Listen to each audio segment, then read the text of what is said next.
교회 다니는 사람들에게 이 부흥이라고 하는 단어는 아마 거의 다 알고 있는 단어일 것입니다. 조금만 신앙에 눈이 뜨면 부흥이 일어나야 되겠다, 나에게도 좀 부흥이 있었으면 하는 그런 마음들을 모두가 가지고 있습니다. 한 번쯤은 생각한다는 말입니다. 근데 이와 같이 익숙한 이 부흥이라고 하는 단어가 성경에는 많이 쓰이지는 않은 단어입니다.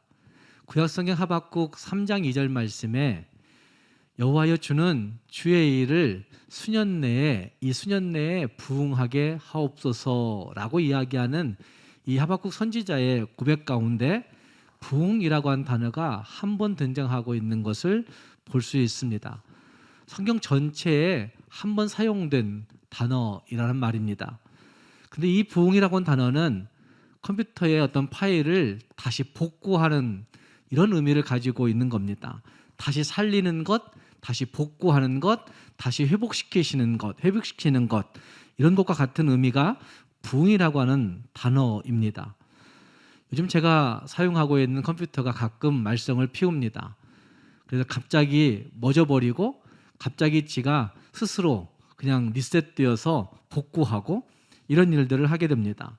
문제는 무엇인가를 준비하다가 설교를 준비하다가 강의를 준비하다가 갑자기 멈춰버리면 참 난감할 때가 있었습니다.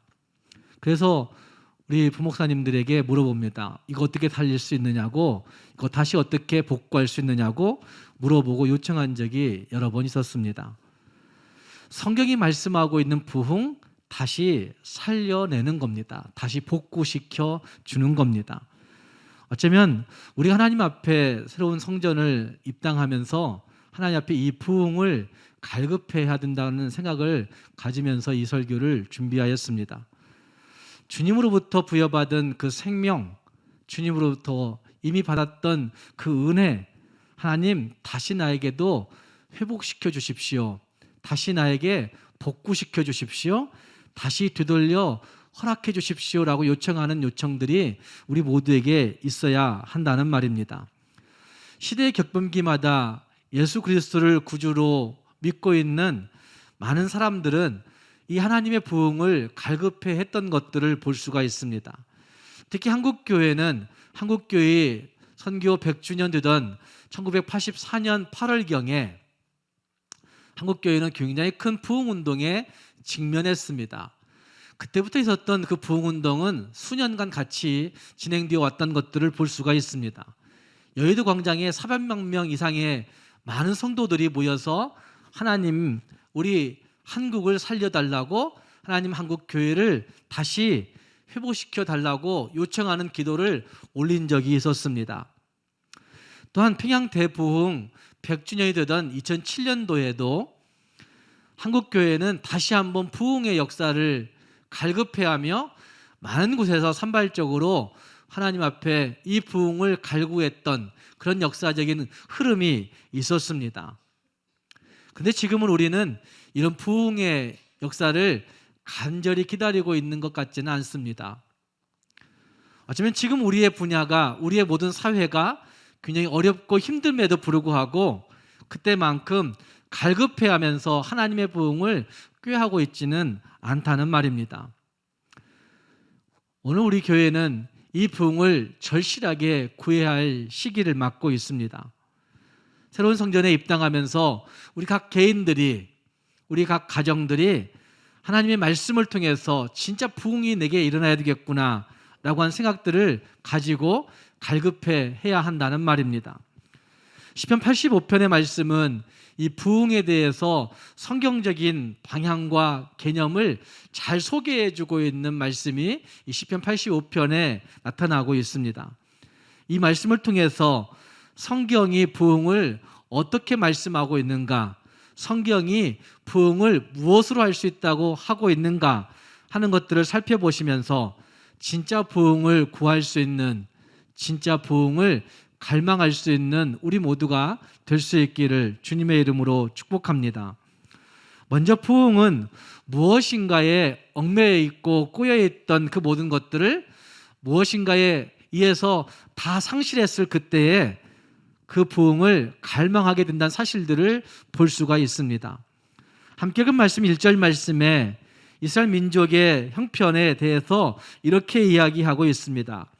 여호와여 주께서 주의 땅에 은혜를 베푸사 야곱의 포로된 자들이 돌아오게 하셨으며 라고 말씀하고 있습니다. 포로된 상태가 그들에게 주의 회복을 구하게 만들었다라고 말할 수가 있습니다. 또 이것은 3절 말씀과 4절 말씀에서 주의 모든 분노를 거두시고 주의 진노를 돌이키셨나이다. 하나님이 그들의 포로됨으로 말미암아 있었던 그 주의 진노하심과 분노하심을 다 거두어 주셨다라고 그렇게 고백하고 있는 말씀이 거기에 등장하고 있고, 4절 말씀에서는 하나님 앞에 하나님 우리를 돌이켜 주십시오, 우리를 향하여 하나님 돌이켜 주십시오 라고 외치고 있는데, 우리를 돌이키시고 라고 하는 이 표현은 다시 살려주십시오 라고 하는 표현과 같은 의미의 구절인 것을 볼 수가 있습니다. 6절 말씀에서도 주께서 우리를 다시 살리사 라고 하는 표현을 통해서 하나님 다시 살려주십시오, 다시 회복시켜 주십시오 라고 요청하는 그 모습들이 거기에 등장합니다. 그런데 그리고 그들은 이렇게 얘기합니다. 주의 백성이 주를 기뻐하도록 하지 아니하시겠나이까 라고 하는 표현은 그들에게 지금 기쁨이 없다는 표현이겠죠. 지금 다 상실해버린 기쁨의 모습들, 다 잃어버린 그들의 형편을 이야기하면서 하나님 다시 살리사 기뻐할 수 있게 해주십시오 라고 요청하고 있다는 말입니다. 뿐만 아니라 12절 말씀으로 가면 그들의 땅에 좋은 산물들이 없음에 대해서 이야기하고 있습니다. 물질적인 궁핍함들이 그들에게 있음으로 말미암아 하나님 다시 살리사 좋은 것 주시고 하나님이 우리에게 그 산물 내려주십시오 라고 요청하고 있는 모습이 거기에 있다는 말입니다. 즉 그들의 상태가 포로됨의 상태이고, 그들의 상태가 죄악으로 인하여서 하나님이 진노하신 상태이고, 그들의 상태가 모든 기쁨이 상실되어 버린 상태이고, 그들의 상태가 모든 물질적인 어려움들이 심하게 임한 그런 상태인 것을 이야기하면서 그 앞에서 하나님 다시 살려달라고 요청하고 있는 모습이 여기에 등장하고 있습니다. 어쩌면 이 모든 것들이 임한 것은 그들의 죄악 때문이라고 말할 수가 있을 것입니다. 죄악으로 인해서 하나님의 진노하셨고 그들은 포로로 잡혀가게 되었었습니다. 그 포로 생활과 죄악이 그들의 하나님을 향한 마음을 다 잃어버리게 만들었고, 포로 생활로 인한 고통들은 그들의 내적인 기쁨을 빼앗아 가버렸고, 포로 생활로 인한 그 상실들은 그들 안에 평강이 없어지게 만들어 버린 것입니다. 즉 죄와 사탄의 유혹으로 말미암아 그들의 영과 육의 모든 상태가 다 피폐해진 상태, 황무해진 상태라고 말할 수가 있습니다. 하나님을 거부한 결과로 그들 안에 굉장히 황무한 상태가 진행되어 버린 것입니다. 이런 상태에서 그들은 그들의 삶이 더 이상 안전하지 못하다는 사실들을 인식하면서 그 상실을 부둥켜 안고 하나님 다시 살려 주옵소서, 하나님 다시 살려 주옵소서라고 외치고 있는 모습이 이 시편 85편에 나타나고 있는 것입니다. 우리 인간의 상실은 하나님을 바라볼 수 있는 좋은 기회가 됩니다. 어쩌면 우리 안에 있는 죄악으로 인한 상실들, 죄악으로 인한 피폐함들, 죄악으로 인한 기쁨의 없음, 이런 상태들은 하나님의 축복을, 하나님의 부흥을 경험할 수 있는 좋은 기회가 될 수 있다는 말입니다. 찰스 핀이라고 하는 사람은 미국에서 제2차 부흥운동을 일으켰던 좋은 목사님입니다. 1825년부터 한 10년 정도 1835년까지 미국은 제2차 부흥운동을 경험한 것으로 교회 역사가 이야기하고 있는데, 이때 찰스 핀이라고 하는 목사님은 부흥이 필요한 때에 대해서 이렇게 이야기합니다. 그리스도인들 상호간 형제사랑과 상호적 신뢰가 결여되어 있을 때, 공동체 안에 알력과 시기와 비방이 있을 때, 공동체 속에 세상적인 기운이 깃들었을 때, 악한 사람들이 교회를 이기고 그리스도인들을 욕할 때, 교회 안에 무관심이 팽배해질 때 교회는 부흥을 꾀해야 되고 부흥을 갈망해야 된다고 그는 이야기했습니다. 어쩌면 1800년이라고 한다면 엄청난 오래전 이야기지만 그 당시에도 교회는 이런 모습들 때문에 하나님 앞에 부둥켜 안고 하나님의 부흥을 간구하고 갈망했던 그런 모습들이 있었습니다. 함께 읽은 이 시편 85편은 우리에게 과거와 현재와 미래로 나누어서 각각의 요청 형식을 가지고 하나님의 부흥을 갈망하고 있습니다. 이스라엘 백성들이 부흥을 갈망하는 이유는 이미 말씀드린 대로 오랜 포로 생활로 하나님과의 관계가 깨어졌기 때문이라고 할 수 있습니다.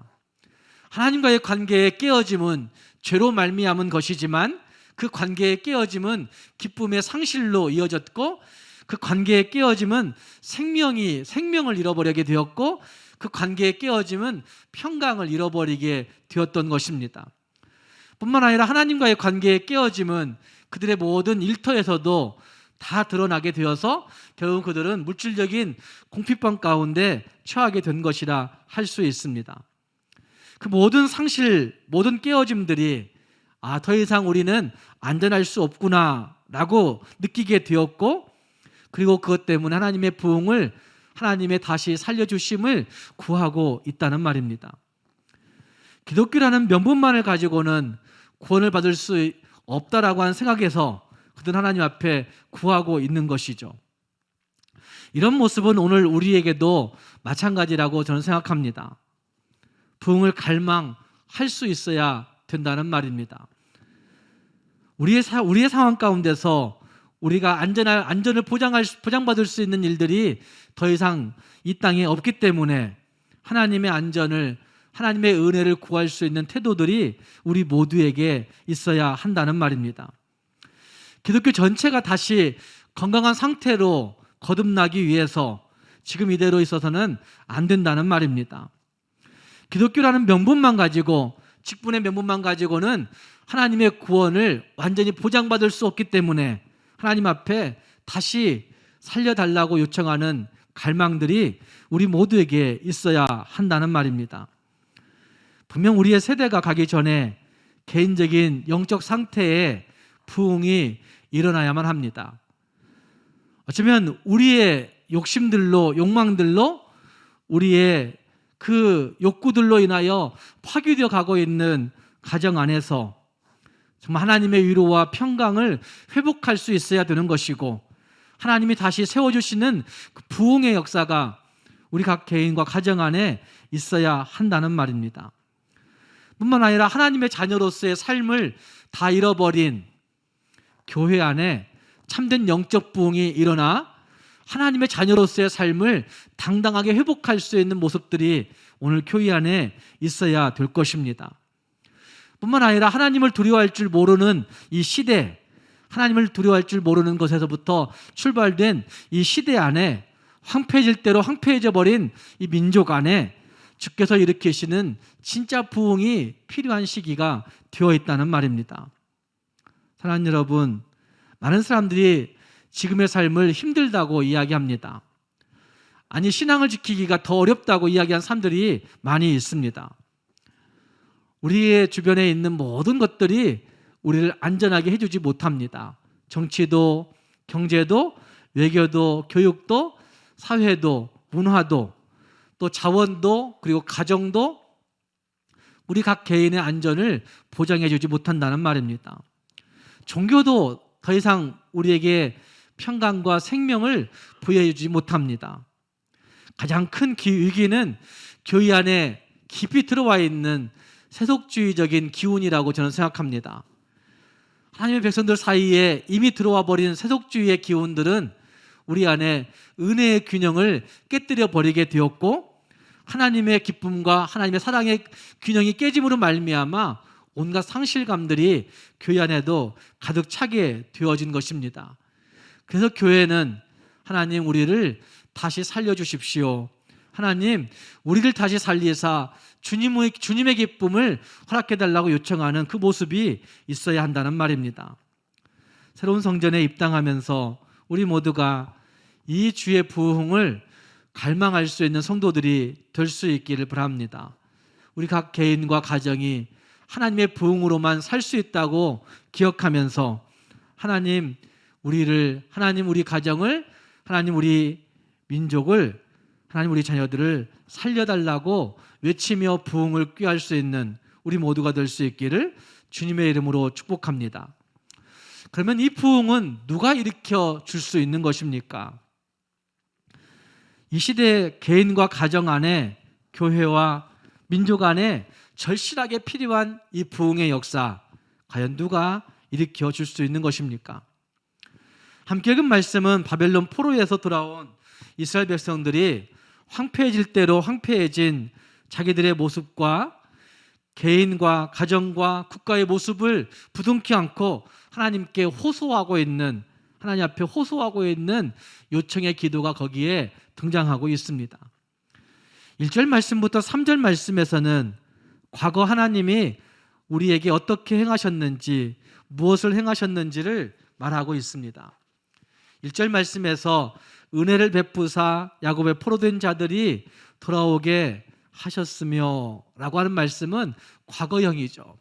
은혜를 베푸셨고 돌아오게 하셨습니다. 야곱의 포로된 자들, 우리들을 하나님이 돌아오게 하셨습니다 라고 그렇게 하나님 앞에 진술하고 있는 것이죠. 2절 말씀에서는 주의 백성의 죄악을 사하시고 그들의 모든 죄를 덮으셨나이다, 과거형으로 말하고 있습니다. 죄악을 사하셨고 덮어주셨다 라고 그렇게 고백하고 있습니다. 죄악을 사하셨다는 표현은 사실은 죄짐을 져주셨다, 죄짐을 들어주셨다, 이렇게 이야기할 수 있는 구절입니다. 하나님이 우리의 죄짐을 대신 져주신 것입니다.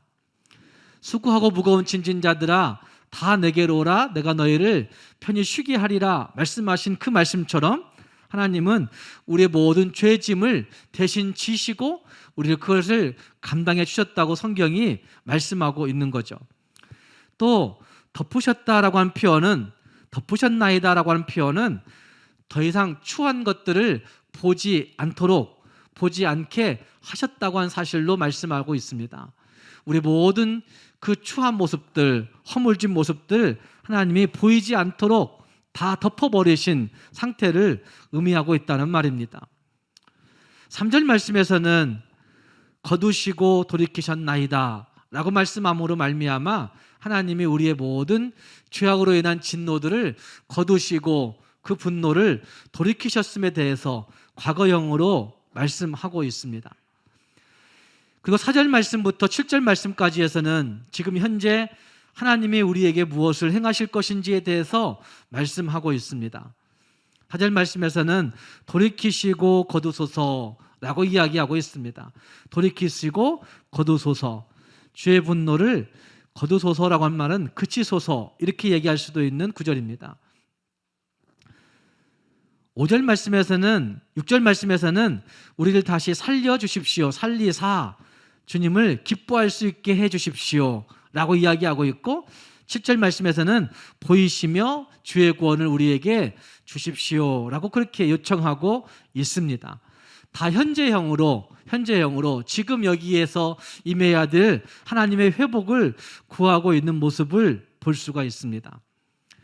특별히 1절 말씀부터 3절 말씀까지 해서 이 시편 기자는 압제로 인해서 찢기고 상한 그들의 모습을 가지고 하나님 앞에 가지고 나와 구하고 있는데 야곱의 회복을 떠올리고 있다는 사실을 볼 수 있습니다. 야곱의 포로된 자들이 하나님이 돌아오게 하셨습니다 라고 하는 야곱의 회복을 이야기하고 있다는 말입니다. 비록 말씀을 불순종하여서 오랫동안 포로되어 살았지만 그럼에도 불구하고 하나님 우리는 야곱의 후손입니다 라고 이야기하고 있는 이것은 하나님 우리는 약속된 자들입니다, 언약의 백성입니다 라고 자부하고 있는 그런 모습이라 할 수 있습니다. 뿐만 아니라 거기 1절 말씀에 주의 땅에 은혜를 베푸사라고 표현하고 있는 이 표현은 지금 우리가 살고 있는 이 땅을 하나님의 땅으로 표현하면서 지난날 하나님께서 은혜 베푸셨던 그것들을 기억하여서 하나님의 은혜를 상기하면서 하나님의 은혜를 구하고 있는 모습이라 할 수 있습니다. 창세기에 야곱의 회복을 이야기할 수 있는 그 장이 한 두 부분이 등장합니다. 하나님 창세기 28장에서 야곱이 형 에서를 피하여 도망칠 때, 삼촌 라반의 집으로 도망갈 때 들판에서 돌을 베개 삼아 잠을 자다가 만난 하나님의 모습이 거기 등장합니다. 장자권을 취득하기 위해서 장자권을 욕심부리다가 결국 형을 속이고 아버지 속이고 행하여서 도망치는 일들, 아버지 어머니를 뒤로 한 채 떠나가야 하는 그 야곱, 더 이상 잠잘 곳 없고 마음 들 곳 없어서 그 들판에서 돌을 베개 삼아 잠자고 있을 때 하나님이 그를 만나 주십니다. 하나님이 그를 회복시켜 주십니다. 하나님은 그를 장자의 축복을 받았을 때 만나 주시지 않았습니다. 어쩌면 어머니의 사랑받으면서 의기양양하게 살고 있던 그때에 하나님이 그를 만나 주시지 않았습니다. 오히려 그의 신분이 외적으로 비참해졌을 때, 황폐해졌을 때, 더 이상 갈 곳이 없구나 생각하게 될 때, 실패자의 모습으로 노숙하고 있을 때 하나님은 그를 친히 만나 주시고 은혜 주시고 그 좌절해버린 그의 심령을 다시 살려주시는 은혜가 창세기 28장에 나타나고 있는 것이죠. 하나님은 우리가 자만할 때가 아니라 포기할 때 우리를 만나시고 회복시켜 주시는 하나님이신 것을 볼 수 있습니다.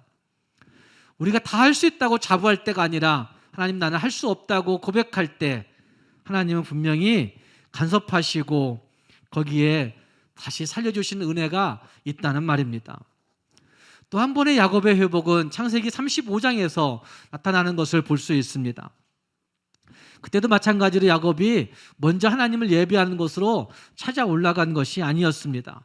자의적으로 하나님을 기쁨으로 찾아 올라가 예배하는 것이 아니라 자기 딸이 그곳에서 강간당함으로 말미암아 더 이상 그 지역에 살 수 없음으로 인해서, 더 이상 그곳에 머무를 수 없음으로 인해서 다 버리고 자기를 죽이려고 쫓아오는 그 형 에서가 있는 곳으로 갈 수밖에 없는 상황이 되어버린 것이죠.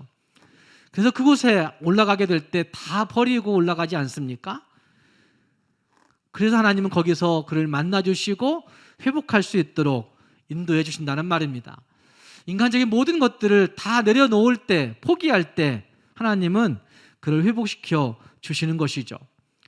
시편 기자는 바로 이러한 사실들을 근거해서 야곱이 포기할 때, 내려놓을 때, 도망할 수밖에 없었던 그런 처지에 있을 때 하나님은 그를 품으시고 그를 붙드시고 그를 안으시고 은혜 가운데로 인도해 주신 그 사실로 인하여서 하나님을 바라보고 있는 모습이 거기에 있는 것입니다. 그러면서 시편 기자는 4절 말씀에서 우리 구원의 하나님이여 우리를 돌이키시고 우리에게 행하신 주의 분노를 그쳐 주십시오 라고 간구하고 있는 것입니다. 여기 우리를 돌이키소서라고 하는 4절의 고백은 우리를 다시 복구하소서라고 하는 구절로 이해할 수 있는 의미입니다. 우리를 부흥케 해 주십시오라고 하는 구절로 이해할 수 있다는 말입니다. 6절 말씀에서 우리를 다시 살리사라고 하는 표현이 등장하는데 그것과 같은 의미로 쓸 수 있는 단어가 하나님 우리를 돌이켜 주십시오, 우리를 돌이켜 주십시오라고 하는 요청이라 할 수 있다는 말입니다. 주의 은혜만이 다시 회복할 수 있는 길인 것을 절실하게 느끼고 있는 이 시편 기자가 하나님 앞에 이렇게 요청하고 있는 것이죠. 주의 은혜만이 우리의 살 길인 것을 기억하고 있는 이 시편 기자가 하나님 앞에 하나님 다시 살려주십시오, 다시 부흥케 해주십시오 라고 요청하고 있다는 말입니다. 사랑하는 여러분, 오늘 우리가 시편 기자가 갈구하고 있는 그 부흥, 우리의 선조들을 돌이켜 돌보시고 회복시키셨던 그 하나님 앞에 하나님 우리를 다시 복구시켜 주십시오, 하나님 우리를 다시 살려주십시오, 하나님 우리를 다시 부흥시켜 주십시오 라고 요청이 필요한 시대를 살고 있다는 말입니다. 외부적으로 매우 불안한 이 시대 가운데 내적으로도 말씀을 들어도 아무 감각이 없고 찬송을 불러도 기도를 하여도 하나님을 느끼지 못하는 이런 시대에 하나님 나에게 하나님의 회복이 있어야 된다고, 하나님의 부흥이 있어야 된다고, 하나님의 손길이 필요하다고 절실하게 인정하면서 하나님의 다시 살려주심을 우리 모두가 구해야 한다는 말입니다. 그러면 하나님이 일으키시는 부흥에 어떤 전제 조건이 필요한 것입니까? 함께 읽은 말씀 2절 말씀에 주의 백성의 죄악을 사하시고 그들의 모든 죄를 덮으셨나이다 라고 하는 표현은 부흥에 있어서 죄의 청산이 절실하게 필요하다는 사실을 외치고 있는 것이죠. 어쩌면 부흥에 있어서 하나님의 앞에 회개한 일들이 있어야 된다는 사실들을 우리에게 말해주고 있습니다. 역대하 7장 14절 말씀을 우리가 여러 번 살펴보았는데, 내 이름으로 일컫는 내 백성이 그들의 악한 길에서 떠나 스스로 겸비하고 기도하여 내 얼굴을 구하면, 내 얼굴을 찾으면 내가 하늘에서 듣고 그 죄를 사하고 그 땅을 고칠지라 라고 말씀하고 있습니다. 하나님 앞에 스스로 겸비하여 그 악한 길에서 떠나 스스로 겸비하여 그의 얼굴을 찾으면 이라고 하는 그 말씀은 죄를 사하시고 그 땅을 고치시는 주체가 하나님에게 있음을 분명히 하면서 하나님 앞에 죄의 청산이 필요하다는 사실들을 말해주고 있는 것입니다. 하나님 앞에 스스로 겸비하여 기도하는 기도, 이런 모습이 있어야 된다는 말입니다. 오늘날 많은 사람들이 부흥을 간구하기도 합니다. 교회의 영적인 부흥이 일어났으면 하는 그런 마음들을 가지고 기도할 때가 있습니다. 한국 교회의 급성장은 70년대 후반, 80년대를 거치면서 이루어진 것으로 알려집니다. 그런데 그때에는 많은 사람들이 교회를 우러러 보았습니다. 교회면 돼, 교회가 있어야 돼, 우리 지역에 교회가 있어야 살아, 이렇게 얘기했습니다. 그런데 지금은 교회가 많이 성장하여서 큰 교회들이 많아짐으로 말미암아 그런 얘기를 하지 않습니다. 어쩌면 급성장을 이룬 한국 교회를 보면서 사람들은 교회 때문에 이런 일이 있어, 이렇게 얘기하죠. 전혀 영향을 끼치지 못하고 있는 교회의 모습들이 있다는 말입니다. 하나님 앞에 우리는 얼마만큼의 부흥을 간구하고 있습니까? 그럴듯하게 기도하고 찬송도 하고 직분도 가지고 있지만 하나님과의 말씀과는 상관없는 외식적인 요소들이 우리 안에 너무나 많이 들어있는 것이죠. 많은 사람들에게 예수 믿는 믿음을 가지고 영향력을 끼치지 못하고 있는 그런 모습들은 진짜 회개해야 된다는 사실들을 우리에게 알려주고 있다는 말입니다. 오늘 우리 시대에 하나님이 요구하시는 것이 있다고 한다면 진정한 회개일 것입니다. 말로만 하는 것 말고 우리의 중심에 진짜 통회하고 자복하는, 말씀이 요구하는 그 삶의 방식으로 전환하는 그런 태도가 우리에게 필요하다는 말입니다. 그 모든 것을 일컬어 회개라고 이야기할 수가 있을 겁니다. 하나님 앞에 죄를 고하는 모습이라 할 수 있다는 말입니다. 1907년 1월에 일어났던 평양의 대부흥운동은 한국교회 역사상 굉장히 큰 부흥운동이었습니다. 전국을 휩쓸었던 이 부흥운동의 역사 가운데 진짜 기억해야 할 것이 있다고 한다면 회개였습니다. 회개.